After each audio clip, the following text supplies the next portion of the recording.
ဒါပေမဲ့စာထဲမှာထူးဆန်းတဲ့စကားတစ်ကြောင်းပါလာတယ်။မင်းပတ်စံလိုချင်ကားထဲဝင်ပါတဲ့ဂျင်းဆူးရှိကိုအဖြူရောင်စိန်ခံကားတစ်စီးတိတ်တိတ်လေးရောက်လာတယ်။သူကားထဲဝင်လိုက်ပေမဲ့ဘသူမှစကားမပြောဘူး။မိနစ်အနည်းငယ်ကြာပြီးနောက်အဆောက်အဦတစ်ခုရှေ့မှာသူ့ကိုချခဲ့တယ်။အတွင်းထဲဝင်လိုက်တော့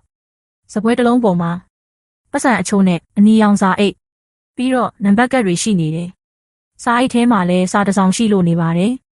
မင်းအခုငါတို့ရဲ့ဂိမ်းထဲရောက်နေပြီဒီဂိမ်းကိုစက်ကစားနေတဲ့အချိန်တိုင်းဟာပြင်ကလောကကပတ်စံနဲ့ညီမျှပါတယ်စားစရာနေစရာလည်းအလကားပဲဖြစ်ပါတယ်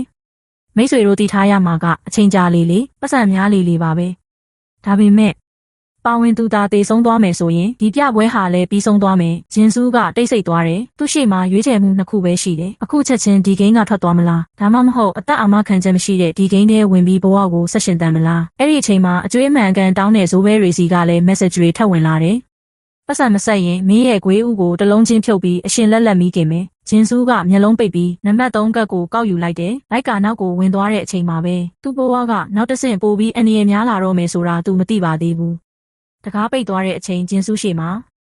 ဇိမ်ခံအဆောက်အုံကြီးတစ်ခုပေါ်လာတယ်။အလယ်မှာတော့24နာရီကိုညွှန်ပြနေတဲ့နာရီတစ်လုံးအပေါ်ကိုတက်ရမယ့်အထက်က8ထပ်သူ့ကတ်ကိုကြည့်လိုက်တော့နံပါတ်3သူတတိယထပ်ကိုတက်သွားတယ်။တကားတော့ပွင့်သွားတဲ့အချိန်သူမျောလင့်ထားတာတွေအကုန်ပြတ်သွားတယ်။အခန်းထဲမှာဘာမှမရှိဘူး။သတင်းပေါက်လို့ထင်ရတဲ့မျက်နှာပြင်တစ်ခုရဲ့ကင်မရာတွေရဲ့ပြီးတော့စာအုပ်တစ်ခုပဲရှိတယ်။စာအုပ်ကိုဖွင့်ကြည့်လိုက်တော့